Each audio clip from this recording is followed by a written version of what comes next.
Salve, camaradas! O tema do vídeo de hoje é: o ministro Silvio Almeida tem palavra?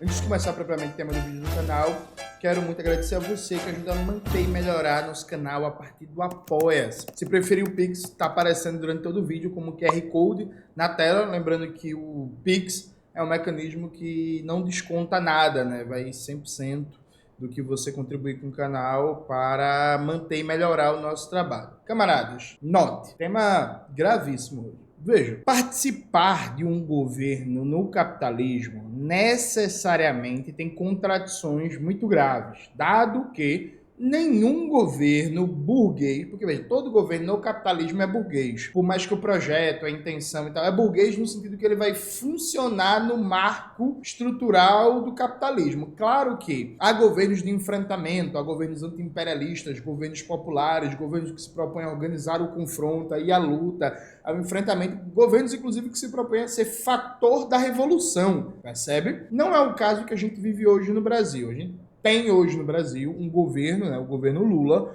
que se propõe a ser o gestor do capitalismo, mas o gestor com alguma preocupação social, alguma preocupação democrática, alguma preocupação nacional. Isso impõe mais contradições ainda, mais desafios, mais problemas, mais incoerências. E aí tem uma contradição a mais, que é o governo Lula é um governo que funciona sob o signo da austeridade. A partir do momento que foi aprovado o novo teto de gastos, o que se está dizendo é que vai gerir a precariedade, baixos recursos, políticas públicas limitadas nos próximos 4 anos. E isso destrói a biografia de muita gente séria, de muita gente qualificada que aceitou, por diversos motivos, compor os quadros do governo. Então, semana passada, por exemplo, não lembro se foi semana passada ou foi começo dessa semana, enfim, o tempo tá meio atrapalhado, mas eu achei muito triste, de verdade, assim, triste mesmo, essa palavra, triste, ver a ministra Esther Dweck defender arroxo por funcionalismo público falando em responsabilidade fiscal. Para quem não conhece, Esther Dweck é uma economista, uma das melhores do Brasil,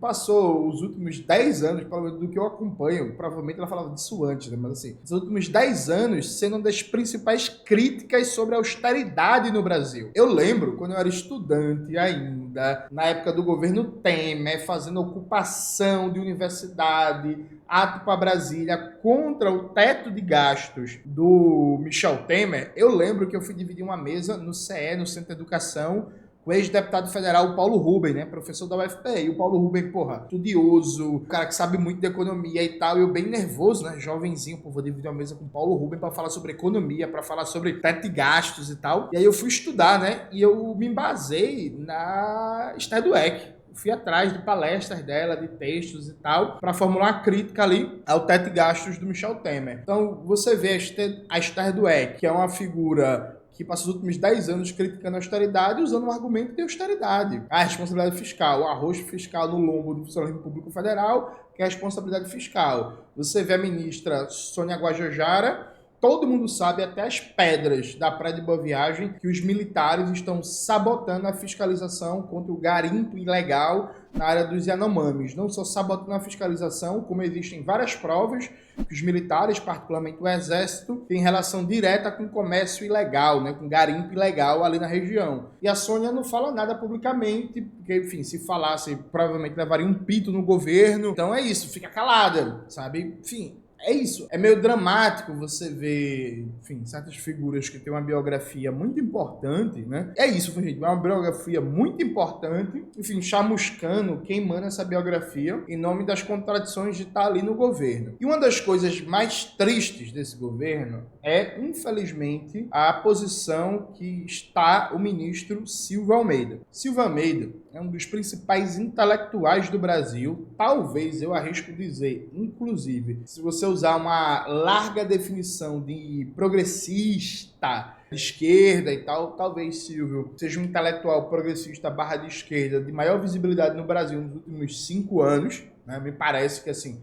ele teve uma ascensão gigantesca em termos de peso no debate público, de visibilidade e tal. E Silvio é um cara que ele escreveu também, acompanho, leio, vejo o vídeo do Silvio, palestra há anos, muito contra a política penal típica do neoliberalismo e, em última instância, do próprio capitalismo em si, que Silvio Leitor, estudioso de Pachucanos, o Pachucanos dizia que o direito penal é uma arma contra a classe trabalhadora no capitalismo, né? Então, Silvio, inclusive, ele escreveu o prefácio, se não me falha a memória, do livro da Michelle Alexander, A Nova Segregação, que fala do encarceramento em massa nos Estados Unidos. E aí, é durante esse governo, o governo Lula, que o Silvio é ministro da Cidadania e dos Direitos Humanos, que se instituiu pela primeira vez uma política nacional de privatização de presídios. Preste atenção. Eu repito isso há meses, falei isso durante todo 2023, mas não vou cansar de repetir. O Brasil já tem presídios privatizados, já tem presídios funcionando em cogestão privada. Mas até 2023, isso era a iniciativa de cada governo estadual. Então, o governo estadual do momento decidia ali o que ia fazer. Não existia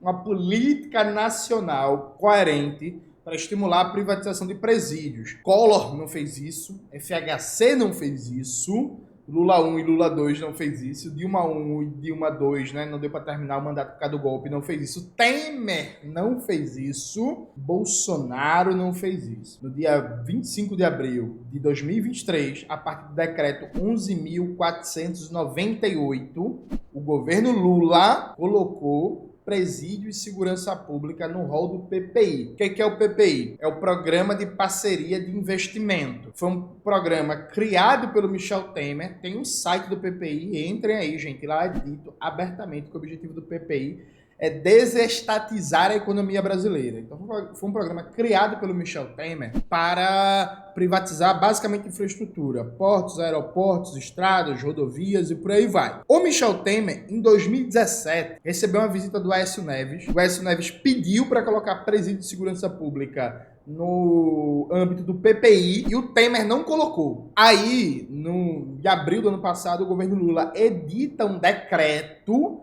mudando o PPI, não para acabar com ele, não para reduzir os incentivos à privatização, mas para colocar mais áreas para ser privatizado. Então colocou saúde, colocou educação, colocou meio ambiente e unidades de conservação ambiental, tem uma tal de PPP das florestas, viu, gente? Privatizar floresta. Enfim, e colocou presídio de segurança pública, né? Água e saneamento tá lá no rol, programa de parceria de investimentos para ser privatizado. E aí, ano passado, a partir do segundo semestre, começou a ter uma pressão, uma movimentação, um debate sobre a privatização de presídios, muito influenciado pelo que foi a primeira privatização no âmbito desse programa, foi a privatização do presídio de Erechim, no Rio Grande do Sul. A Ponte Jornalismo, por exemplo, fez uma boa matéria sobre o tema. Coloca na tela, Max, por favor. Foi um dos poucos veículos de mídia de esquerda que deu atenção e tal. E aí, o ministro Silvio Almeida, no podcast oficial do Fala Ministro, que é um programa oficial do governo Lula, ao ser questionado sobre a privatização de presídios, disse que era contra, fez um debate sobre o quanto a privatização de presídios seria uma tragédia, seria péssimo, o quanto isso viola os direitos humanos e por aí vai, e prometeu que o Ministério da Cidadania e dos Direitos Humanos ia lançar um estudo contra a privatização de presídios. Isso foi, gente, ano passado, né? Bota na tela aí, Maxwell, a matéria, por favor.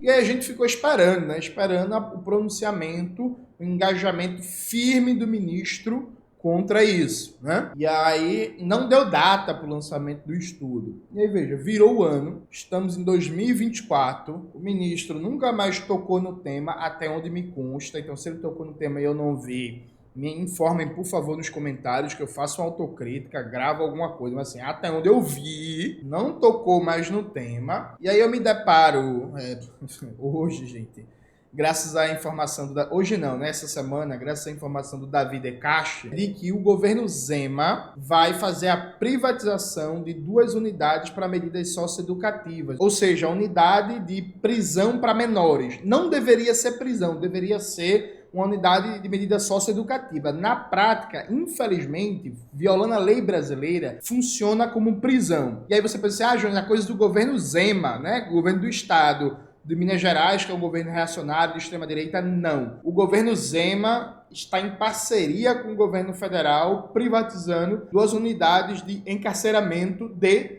menores. Veja, o quanto isso é grave. O governo Zema já é um governo reacionário, fascistoide, de extrema-direita, está recebendo apoio do governo federal para privatizar o encarceramento de menores. Aí agora imagine, conecte, por exemplo, com o que está acontecendo no Rio de Janeiro, né? No final do ano, para começar esse ano, teve uma onda de apreender menores na praia do Rio de Janeiro, deixar eles retidos, violando a lei, sem nenhuma justificativa, sem nenhum flagrante, partindo do pressuposto que todo menor de idade, preto e pobre, é culpado, até que se prove o contrário. Aí nesse contexto, nessa onda punitivista, em que num dos estados mais importantes do Brasil aderiu a céu aberto a ideia de que todo menor preto e pobre é um criminoso em potencial e pode ser preso sem acusação, sem processo, sem flagrante, sem nada, se estimula a privatização de unidades para medida socioeducativa. Vocês conseguem imaginar a tragédia que vai ser isso, não é? Pois bem, se vocês entrarem no Instagram do PPI, do Programa de Parceria de Investimento, que está vinculado ao Ministério da Casa Civil, do Rui Costa, vocês vão ver um videozinho lá. O vídeo parece bem bonitinho, o vídeo parece bem fofo e tal, mas eu quero mostrar aqui esse vídeo para vocês, para a gente ver do que se trata, né? O Davi De Castro postou nas redes dele, ao invés de pegar do Instagram da página, eu resolvi pegar daqui mesmo, mas vocês podem entrar na página do PPI e ver lá o material. Prestem bem atenção, viu, gente?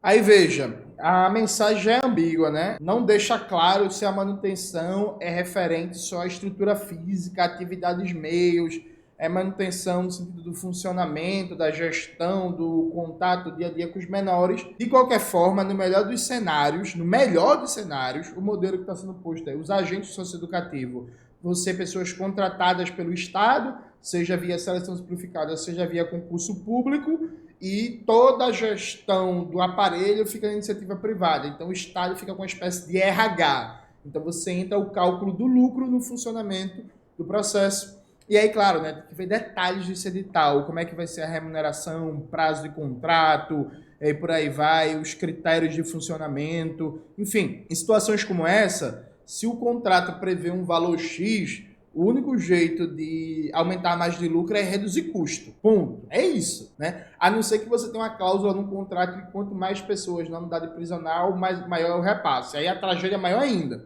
Mas eu espero. Eu não consegui ter acesso ao edital ainda, né? Mas eu espero que seja uma cláusula de contrato que defina um valor fixo por um tempo, né? De funcionamento do contrato. Nessa dinâmica, a empresa só aumenta sua margem de lucro reduzindo o custo. Como é que reduz custo, gente? Prejudicando a alimentação, prejudicando infraestrutura física, criando vários mecanismos para ser mais barato manter aqueles menores ali encarcerados, né? Aí, continuando.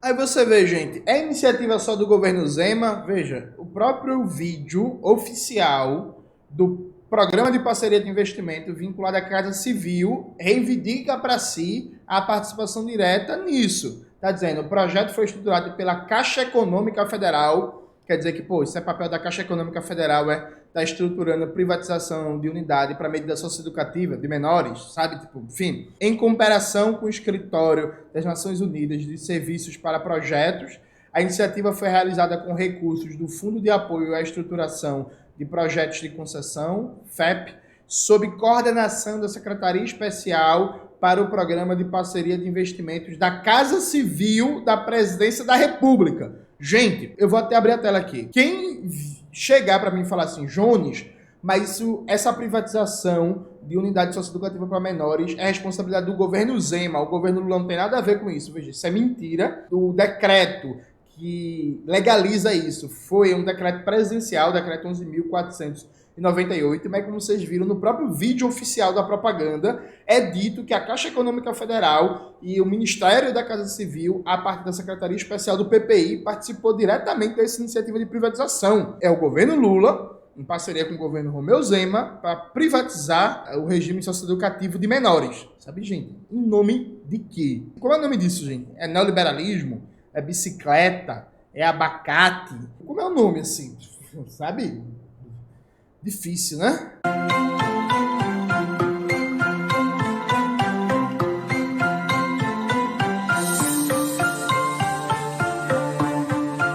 Aí você vê que simbólico, né? O leilão, a licitação para a seleção do parceiro privado responsável pela gestão será realizada em 5 de abril de 2024 na sede da B3, em São Paulo. Então, na Bolsa de Valores vai ser escolhido, veja, na Bolsa de Valores vai ser escolhido a empresa privada ou o consórcio de empresas privadas que vão gerir 2 unidades para medidas socioeducativas de menores em Minas Gerais. Aí aqui, gente, a gente tem 2 considerações. Primeiro, assim, ministro Silvio, por favor, eu gostaria que o senhor cumprisse com a sua palavra, lançasse um estudo, né, criticando, fazendo um combate aberto contra a privatização de presídios, em especial antes desse leilão, né, para tentar impedir que esse leilão aconteça. Sabe? O que eu tô cobrando aqui, ministro, é só uma promessa sua, né? O senhor, enquanto titular do ministério, prometeu que o ministério ia lançar esse estudo. Dia 6, agora, né, na Bolsa de Valores de São Paulo, né, vai ter outro leilão de privatização de presídios. Ministro, cadê o estudo? Por favor. Sabe? Tipo, a coisa tá avançando.